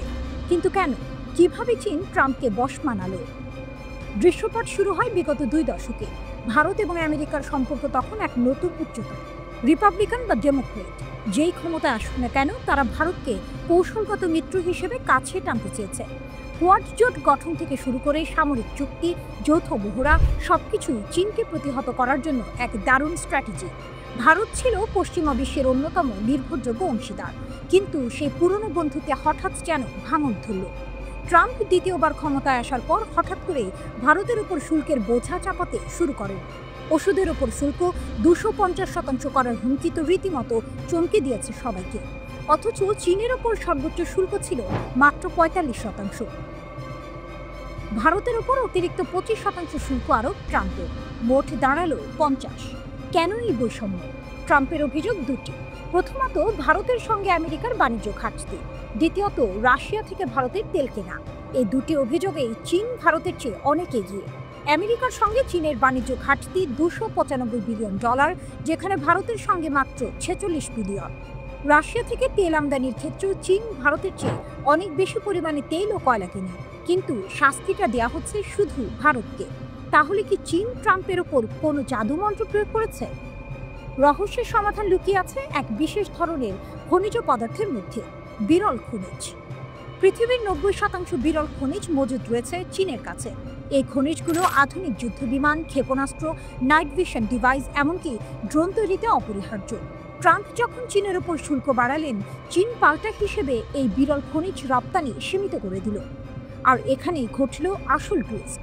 মার্কিন প্রতিরক্ষা শিল্পে ধস নামা শুরু হলো। একটি ড্রোন প্রস্তুতকারী কোম্পানি চুম্বক না পেয়ে উৎপাদন বন্ধ করে দিল। একটি কোম্পানিকে বিরল খনিজ কেনার জন্য বাজারের দামের চেয়ে 60 গুণ বেশি টাকা দিতে হলো। আমেরিকার প্রতিরক্ষা বিভাগের ব্যবহৃত 80,000 উপাদান এই বিরল খনিজগুলোর ওপর নির্ভরশীল। জার্মেনিয়াম, গ্যালিয়াম, অ্যান্টিমনি এমন খনিজ রপ্তানি বন্ধ হয় পুরো আমেরিকান প্রতিরক্ষা ব্যবস্থা হুমকির মুখে পড়ল। ট্রাম্পের সামনে দুটি পথ ছিল। হয় তিনি চীনের বিরুদ্ধে কঠোর অবস্থান ধরে রাখবেন এবং নিজ দেশের প্রতিরক্ষা শিল্পকে ঝুঁকির মধ্যে ফেলবেন, অথবা চীনের সঙ্গে আপোষ করবেন। তিনি দ্বিতীয় পথটি বেছে নিলেন। চীনের ওপর থেকে শুল্ক কমিয়ে দিলেন যাতে বিরল খনিজ সরবরাহ আবার স্বাভাবিক হয়। কিন্তু নিজেকে একজন শক্ত নেতা প্রমাণ করার জন্য তার একটি শিকার দরকার ছিল, আর সেই শিকার হলো তার পুরনো বন্ধু ভারত। ভারতের টেক্সটাইল, ঔষধ, ইস্পাত সবকিছুর উপর শুল্কের হুমকি দিয়ে তিনি যেন তার ক্ষমতা দেখাচ্ছেন। চীনের কাছে পরাজিত হওয়ার ক্ষোভ তিনি ভারতের উপর মেটাচ্ছেন। সাবেক মার্কিন প্রেসিডেন্ট পদপ্রার্থী নিকি হ্যালিও এই বৈষম্যের প্রতিবাদ করেছেন। তিনি বলেছেন, চীন যদি রাশিয়ার সবচেয়ে বড় তেল ও গ্যাস ক্রেতা হয়, তবে কেন শুধু ভারতকে শাস্তি দেওয়া হচ্ছে? এই আচরণ মিত্রদের মধ্যে আস্থার সংকট তৈরি করবে। সব মিলিয়ে ট্রাম্পের এই নাটকীয় সিদ্ধান্ত এটাই প্রমাণ করে যে আন্তর্জাতিক রাজনীতিতে বন্ধু শত্রু বলে কিছু নেই, আছে কেবল স্বার্থের খেলা। আর এই খেলায় ভারতের মতো একটি নির্ভরযোগ্য বন্ধুকে দূরে ঠেলে দিয়ে ট্রাম্প আপাত দৃষ্টিতে চীনের কাছে নিজের পরাজয় স্বীকার করে নিয়েছেন। কিন্তু এর দীর্ঘমেয়াদী প্রভাব কী হবে সেটাই এখন দেখার বিষয়।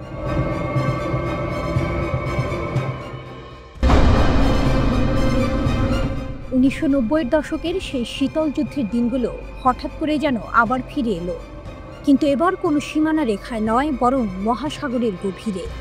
এক নির্দেশেই বদলে গেল সবকিছু। মার্কিন প্রেসিডেন্ট ডোনাল্ড ট্রাম্পের একটি নির্দেশে পারমাণবিক সাবমেরিনগুলো রাশিয়ার দিকে যাত্রা শুরু করলো। এই ঘটনা যেন সমগ্র বিশ্বকে এক পুরনো ভয়ের মুখোমুখি দাঁড় করিয়ে দিল। যে ভয় ছিল পারমাণবিক যুদ্ধের, যা ছিল দুই পরাশক্তির নীরব প্রতিদ্বন্দ্বিতার। ট্রাম্পের এই নির্দেশ যেন মহাসাগরের গভীরে থাকা এক ঘুমন্ত দানবকে জাগিয়ে তুলেছে। গভীরের দানব, কার শক্তি বেশি? ট্রাম্পের নির্দেশের পরপরই শুরু হলো জল্পনা। কে বেশি শক্তিশালী, রাশিয়া নাকি আমেরিকা? রাশিয়ার সংসদ সদস্য ভিক্টর ভোটলাটস্কির মন্তব্য সেই জল্পনাকে আরও উস্কে দিল। তিনি বললেন, মহাসাগরে থাকা রুশ পারমাণবিক সাবমেরিনের সংখ্যা যুক্তরাষ্ট্রের তুলনায় অনেক বেশি। ট্রাম্প যে সাবমেরিনগুলো পাঠাচ্ছেন সেগুলো অনেকদিন ধরেই আমাদের নজরদারিতে আছে। এই মন্তব্য থেকে বোঝা যায় উভয় দেশই একে অপরের ওপর নজরদারি চালাচ্ছে। কিন্তু প্রশ্ন হলো, কার শক্তি বেশি? বেশিরভাগ বিশ্লেষকের মতে এই খেলায় রাশিয়া এগিয়ে। তাদের হাতে এমন সব অত্যাধুনিক সাবমেরিন রয়েছে যা যুক্তরাষ্ট্রের শক্তিকেও হারিয়ে দিতে পারে। রাশিয়ার নৌবহরে আছে প্রায় 64টি সাবমেরিন, যার মধ্যে 14টি ব্যালিস্টিক মিসাইল বহনকারী। এগুলোকে রাশিয়ার কৌশলগত প্রতিরক্ষা ব্যবস্থার কেন্দ্রবিন্দু মনে করা হয়। ভয়াবহতার রূপরেখা, রাশিয়ার হাতে আছে 8টি বোরি ক্লাস সাবমেরিন। প্রতিটি সাবমেরিনে আছে 16টি বুলাভা SLBM এবং 6টি টর্পিডো লঞ্চার। এই সাবমেরিনগুলো পানির নিচে শত্রু সাবমেরিন ধ্বংস করতে পারে, এমনকি সমুদ্রের তলায় মাইনও বসাতে পারে। ধীরে ধীরে এগুলোকে প্রতিস্থাপন করছে ডেল্টা 4 ক্লাস সাবমেরিন। এই সাবমেরিনগুলো সাগরের নিচে রাশিয়ার পারমাণবিক প্রতিরক্ষার মূল ভিত্তি। সবচেয়ে আধুনিক হলো ইয়াসেন ক্লাস সাবমেরিন, যার আছে 4টি। প্রতিটি সাবমেরিনে 5টি ক্যালিবার্গ অথবা 4টি P-800 ক্ষেপণাস্ত্র রাখা হয়। প্রতিটি সাবমেরিনে 5টি ক্যালিবার্গ অথবা 4টি P-800 ক্ষেপণাস্ত্র রাখা যায়, যা দূরপাল্লার আক্রমণ ও যুদ্ধজাহাজ ধ্বংসে অত্যন্ত কার্যকর। অন্যদিকে যুক্তরাষ্ট্র পিছিয়ে নেই, তাদেরও আছে বিশাল সাবমেরিন বহর। তারা 3 ধরনের অ্যাটাক সাবমেরিন পরিচালনা করে: ভার্জিনিয়া ক্লাস, সিওল ক্লাস এবং লস অ্যাঞ্জেলস ক্লাস। তারাও মহাসাগরের গভীরে নিজেদের আধিপত্য ধরে রাখতে সমানভাবে লিপ্ত।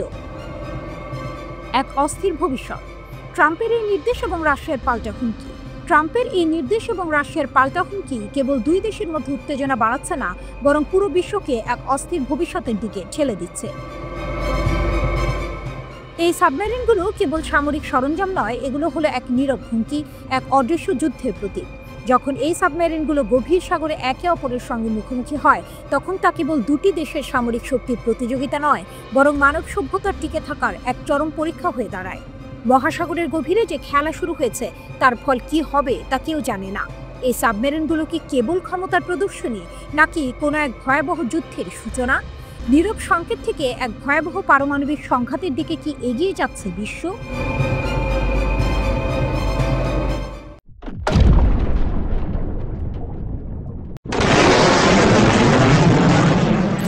ইরানের হুঁশিয়ারি, আর এক চুল আগালেই ধ্বংসের শুরু।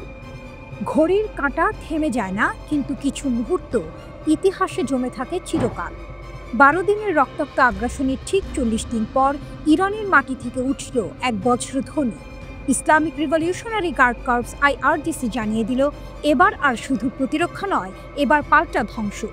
এক চুল এগোলেই কিয়ামত নেমে আসবে। এক বিবৃতিতে IRGC স্টাফ জানিয়েছে, মার্কিন যুক্তরাষ্ট্র, ইসরায়েল অথবা তাদের কোনো মিত্র যদি আবার ইরানের মাটি কিংবা স্বার্থে হাত বাড়ায়, তবে তাদের মুখে পড়বে এমন প্রতিঘাত যা তারা কল্পনাও করতে পারবে না। তাদের ভাষায় এই প্রতিক্রিয়া হবে কঠোর, কল্পনার বাইরে, ট্রু প্রমিস 3 এর থেকেও ভয়ঙ্কর। IRGC আরও বলেছে, তারা ইরানের সার্বভৌমত্ব রক্ষায় সশস্ত্র বাহিনীর সব শাখা নিয়ে সর্বাত্মক প্রস্তুত। ইরানের প্রতিটি পর্বত, মরুভূমি, আকাশ যেন এখন এক বিশাল সতর্ক কামান। যুদ্ধবিরতি ইরানি চাপিয়ে দিয়েছে। বিবৃতিতে দাবি করা হয়েছে, 12 দিনের যুদ্ধে আমেরিকা ও ইসরায়েলকে যুদ্ধবিরতিতে বাধ্য করেছে ইরান। তাদের মতে শুধু শক্তি নয়, বিচক্ষণ কৌশল আর আত্মবিশ্বাসেই এসেছে এই সাফল্য। ইসরায়েলি হামলায় যেসব IRGC কমান্ডার শাহাদাত বরণ করেছেন, তাদের স্মরণে এই বিবৃতিতে বলা হয়েছে, এই রক্ত বৃথা যাবে না। শহীদের রক্তই আজ ইরানকে বৈশ্বিক শক্তিতে পরিণত করেছে। ইরান একা নয়, পেছনে রাশিয়া। বিবৃতিতে সরাসরি রাশিয়ার নাম না থাকলেও রাশিয়া ও ইরান এখন ঘনিষ্ঠ সামরিক মিত্র। ইউক্রেন যুদ্ধ যেমন রাশিয়াকে বদলে দিয়েছে, তেমনি পশ্চিমা আগ্রাসনের মুখে ইরানও তৈরি হয়েছে সম্পূর্ণ নতুন এক শক্তি হিসেবে। ইরান রাশিয়া এখন যেন একই ঘূর্ণিতে, একই লক্ষ্য, একই প্রতিশোধ। পশ্চিমা বিশেষজ্ঞরা মনে করছেন, ইরানের ক্ষেপণাস্ত্র এবং ড্রোন প্রোগ্রামের উন্নয়নে রাশিয়ার পরোক্ষ মদত রয়েছে। যখন পশ্চিমারা ইরানের ওপর নিষেধাজ্ঞা জারি করছে, তখন রাশিয়া তাদের পাশে দাঁড়িয়েছে। ট্রু প্রমিস 3 ও হেরাল্ড অফ ভিক্টরি, এই দুটি সামরিক অভিযান এখন ইরানের গর্ব।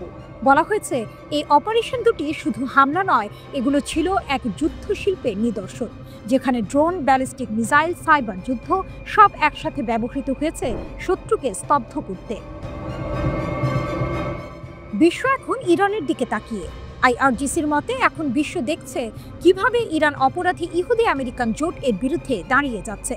বিবৃতিতে দাবি করা হয়েছে, ইরানের লড়াই বিশ্বে ন্যায় ও স্বাধীনতার প্রতীক হয়ে উঠেছে। ইহুদিবাদী ইসরায়েল বুঝতে পেরেছে যে তারা একটি কৌশলগত ভুল করেছে। একথা উল্লেখ করে ইরানের সেনাবাহিনীর সর্বাধিনায়ক বলেছেন, শত্রুর হুমকি শেষ হয়ে গেছে এমনটা আমরা ভাবছি না। মেজর জেনারেল হাতামি জোর দিয়ে বলেন, ইসলামী ইরানের ক্ষেপণাস্ত্র ও ড্রোন শক্তি এখনও অক্ষুণ্ণ রয়েছে এবং ফের সামরিক অভিযানের জন্য প্রস্তুত। ঠিক যেমনটি আমরা যুদ্ধবিরতির শেষ মুহূর্ত পর্যন্ত শত্রুর উপর আমাদের আক্রমণ চালিয়ে গিয়েছিলাম। প্রতিরক্ষা শিল্প, বিজ্ঞান ও প্রযুক্তির সাথে সম্পর্কিত এবং সকল ক্ষেত্রে আমরা আগের চেয়ে আরও দৃঢ়ভাবে আমাদের পথ চালিয়ে যাব।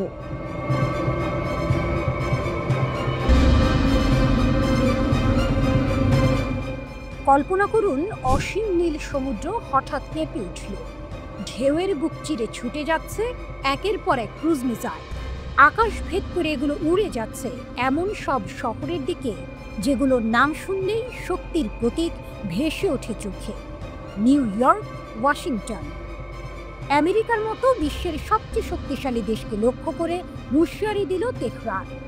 ইরানের সংসদের জাতীয় নিরাপত্তা ও বৈদেশিক নীতি কমিশনের এক প্রভাবশালী আইন প্রণেতা স্পষ্ট জানালেন, তাদের হাতে আছে সমুদ্র থেকে নিক্ষেপযোগ্য ভয়ঙ্কর ক্রুজ মিসাইল। চাইলে এগুলো আঘাত হানতে পারবে আমেরিকার শহরে, এমনকি ইউরোপের গভীর হৃদয়ে। এটি কোনো কল্পনা নয়, বরং এক বাস্তব শক্তির প্রতিধ্বনি। গত 20 বছর ধরে ইসলামিক রিভলিউশনারি গার্ড কর্পস IRGCর অ্যারোস্পেস ফোর্স সমুদ্রের বুককে পরিণত করেছে এক ভাসমান দুর্গে। যুদ্ধজাহাজ, সাবমেরিন আর অদৃশ্য মিসাইল সিস্টেম দিয়ে তারা গড়ে তুলেছে এমন প্রতিরক্ষা যা মুহূর্তে আক্রমণাত্মক শক্তিতে রূপ নিতে পারে। এই ঘোষণা আসার কিছুক্ষণের মধ্যেই সমুদ্র কেঁপে উঠল। ভারত মহাসাগরের উত্তরাংশ আর ওমান সাগরে শুরু হলো 2 দিনব্যাপী ভয়ঙ্কর সামরিক মহড়া ইকতেদার 1404। এখানে হাজির হলো ইরানের প্রকৃত শক্তি। যুদ্ধ জাহাজ ভরা মিসাইল, সাবমেরিন গোপনে শত্রু খুঁজছে, আকাশ ইউনিট সতর্ক পাহারায়, উপকূল থেকে সমুদ্র ভিত্তিক ঘাঁটি একসাথে মিসাইল নিক্ষেপ করছে। লক্ষ্যবস্তুগুলো মুহূর্তেই ধ্বংস, সমুদ্র যেন রূপ নিল জ্বলন্ত রণক্ষেত্র। ইরানের মিসাইলের মহাকাব্য। এই মহড়ার মূল নায়ক ছিল 3 মহাশক্তিধর মিসাইল কাদের, গাদির ও নাসির। কাদের মাঝারি পাল্লার স্টেলথ অ্যান্টিশিপ ক্রুজ মিসাইল, শত্রু জাহাজ ও উপকূলকে মুহূর্তেই ধ্বংস করতে সক্ষম। নির্ভুল আঘাত, উচ্চ ধ্বংস ক্ষমতা, এক কথায় শত্রুর দুঃস্বপ্ন। গাদির দীর্ঘ পাল্লার অ্যান্টিশিপ ক্রুজ মিসাইল, রাডার এড়িয়ে ছুটে যায় মৃত্যুর দূত হয়ে। শত্রুপক্ষের উন্নত রাডার সিস্টেমও এই মিসাইল থামাতে অক্ষম। নাসির স্বল্প পাল্লার হলেও প্রাণঘাতী, ছোট দূরত্বে অবিশ্বাস্য নির্ভুলতায় আঘাত হানতে পারে এবং শত্রুকে অপ্রস্তুত অবস্থায় নিশ্চিহ্ন করতে সক্ষম। জেনেভে ও সাভালান নামের ডেস্ট্রয়ার জাহাজ থেকে একযোগে ছুটে গেল মিসাইল। সমুদ্রের নির্ধারিত লক্ষ্যবস্তু মুহূর্তেই টুকরো টুকরো। বিস্ফোরণের শব্দে কেঁপে উঠল সমুদ্র, কেঁপে উঠল বিশ্ব রাজনীতি।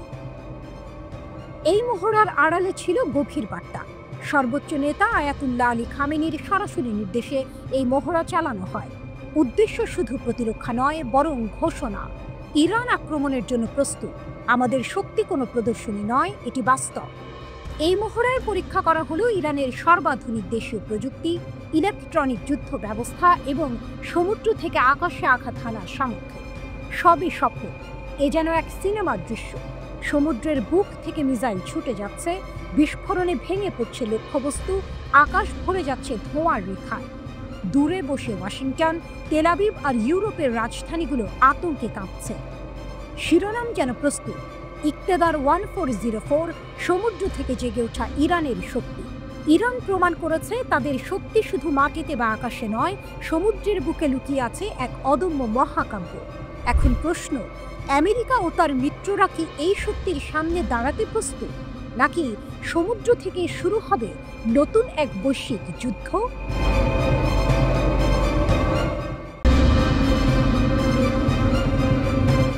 ইয়েমেনের নতুন ক্ষেপণাস্ত্র, ইসরায়েলের আকাশে দুঃস্বপ্ন। রাত ছিল অস্বাভাবিক নীরব। হঠাৎই সেই নীরবতাকে ছিন্ন করল এক আগুন মাখা রেখা। 1000 কিলোমিটার দূরের ইয়েমেন থেকে ছোড়া ক্ষেপণাস্ত্র আকাশ কেটে গিয়ে পড়ল সরাসরি তেল আবিবের কাছে। ইসরায়েলের বহুল প্রচারিত আকাশ প্রতিরক্ষা ব্যবস্থা, যে আয়রন ডোমকে তারা অদম্য দেয়াল বলে দাবি করত, সেটি এবার ব্যর্থ হলো। আকাশে ভেঙে একাধিক খণ্ডে বিভক্ত হয়ে ক্ষেপণাস্ত্রটি একসঙ্গে বিভিন্ন স্থানে আঘাত হানে। ইসরায়েলের আকাশে যেন এক অদৃশ্য ভূমিকম্প। এই দৃশ্য দেখে প্রশ্ন জেগেছে, এটি কি ইয়েমেনের তৈরি নতুন কোনো অস্ত্র, নাকি তাদের হাতে এসে গেছে এমন প্রযুক্তি যা বিশ্ব শক্তিদেরও ঘুম কাড়বে? 24 আগস্ট ইসরায়েলের ইয়েনেট নিউজ জানায়, দেশটির বিমান বাহিনী এখন ব্যস্ত খোঁজ খবর নিতে। তারা খতিয়ে দেখছে হুথিদের ব্যবহৃত ক্ষেপণাস্ত্রটিতে আসলেই কি ক্লাস্টার মিউনিশন ছিল। ভিডিও ফুটেজে দেখা যায় আকাশে ভাঙা ক্ষেপণাস্ত্র যেন ছোট ছোট দানব হয়ে ঝাঁপিয়ে পড়ে শহরের বুকে। কিন্তু এখানেই শেষ নয়। ইয়েমেনের সেনারা শুক্রবার ঘোষণা দিল তারা ইসরায়েলের একাধিক স্থাপনায় আঘাত হেনেছে। তালিকায় ছিল তেল আবিবের বেন গুরিয়ন আন্তর্জাতিক বিমানবন্দর, একটি সামরিক ঘাঁটি এবং দক্ষিণের আশকেলনের গুরুত্বপূর্ণ লক্ষ্যবস্তু। সবচেয়ে ভয়ঙ্কর তথ্যটি ছিল ক্ষেপণাস্ত্রের নাম প্যালেস্টাইন 2। ইয়েমেনিরা এটিকে বলছে হাইপারসনিক ব্যালিস্টিক ভ্যারিয়েন্ট। এর মানে এই ক্ষেপণাস্ত্র শুধু দ্রুতগামী নয়, প্রতিরক্ষা ভেদ করার ক্ষমতাও তার অসীম। ইসরায়েলের জন্য এটি এক দুঃস্বপ্ন, কারণ শত্রু আসছে এমন এক প্রান্ত থেকে যাকে তারা কখনোই প্রধান হুমকি হিসেবে ভাবেনি। ইয়েমেনের মরুভূমি, পাহাড় আর গেরিলা যোদ্ধারা আজ যেন এক অনিবার্য ভূমিকম্পে রূপ নিয়েছে। টুইস্ট এখানে, ইয়েমেনিরা শুধু আকাশপথে আক্রমণ চালাচ্ছে না, নৌপথেও তারা ভয় ধরিয়ে দিয়েছে। লোহিত সাগরে ইসরায়েলগামী জাহাজের পথ আটকে দিচ্ছে হুথিরা। তারা স্পষ্ট জানিয়ে দিয়েছে, যতদিন গাজায় রক্ত ঝরবে ততদিন আমাদের ক্ষেপণাস্ত্র আকাশে উঠবে, আমাদের ক্ষেপণাস্ত্র সমুদ্রে নেমে আসবে। ইসরায়েলের জন্য এ এক ভয়ঙ্কর সংকেত। গাজার যুদ্ধ চালাতে গিয়ে এখন তারা পাচ্ছে এক নতুন ফ্রন্ট। দক্ষিণ থেকে ইয়েমেন, উত্তরে লেবানন, ভেতরে গাজা, চারদিক থেকে অগ্নিবৃদ্ধ। দক্ষিণ থেকে ইয়েমেন, উত্তরে লেবানন, ভেতরে গাজা, চারদিক যেন এক অগ্নিবৃত্ত। গত আগস্টের শুরুতে ইয়েমেনি বাহিনী দেখিয়েছে সায়াদ নামের নো ক্রুজ মিসাইল। রাডার ফাঁকি দিয়ে আঘাত হানতে সক্ষম সেই অস্ত্রের ওয়ারহেড এক কথায় ধ্বংসযজ্ঞের প্রতিশ্রুতি। আর এবার যখন হাজির হলো প্যালেস্টাইন 2, তখন মনে হচ্ছে ইয়েমেন তাদের সামরিক অভিযানে নতুন অধ্যায় লিখছে। হুথিদের শক্তি শুধু ক্ষেপণাস্ত্রে নয়, তাদের অদম্য মনোবলে। তারা বলছে, গাজার প্রতিটি শিশুর কান্না, প্রতিটি মায়ের অশ্রু, প্রতিটি শহীদের রক্ত আমাদের ক্ষেপণাস্ত্র হয়ে উঠবে। তেল আবিবের আকাশ তাই আজ আর নিরাপদ নয়। একদা যার হাতে ছিল ভয় দেখানোর ক্ষমতা, সেই ইসরায়েল আজ কাঁপছে ইয়েমেনি মরুভূমির যোদ্ধাদের সামনে। রাতের অন্ধকারে যখন আবার আকাশ চিরে আগুনের রেখা দৌড়ে যাবে, তখন হয়তো ইসরায়েলের নাগরিকেরা ভেবে উঠতে পারবেন না এটি কোনো দূরের যুদ্ধ নয়, বরং তাদের বাড়ির দরজায় এসে দাঁড়ানো বাস্তব। এভাবে হাজার মাইল দূরের ইয়েমেন আজ ইসরায়েলের বুকের ভেতর জাগিয়ে দিয়েছে ভয়, শঙ্কা আর আতঙ্ক। প্রশ্ন একটাই, এই ক্ষেপণাস্ত্র যুগে হুথিদের থামাবে কে?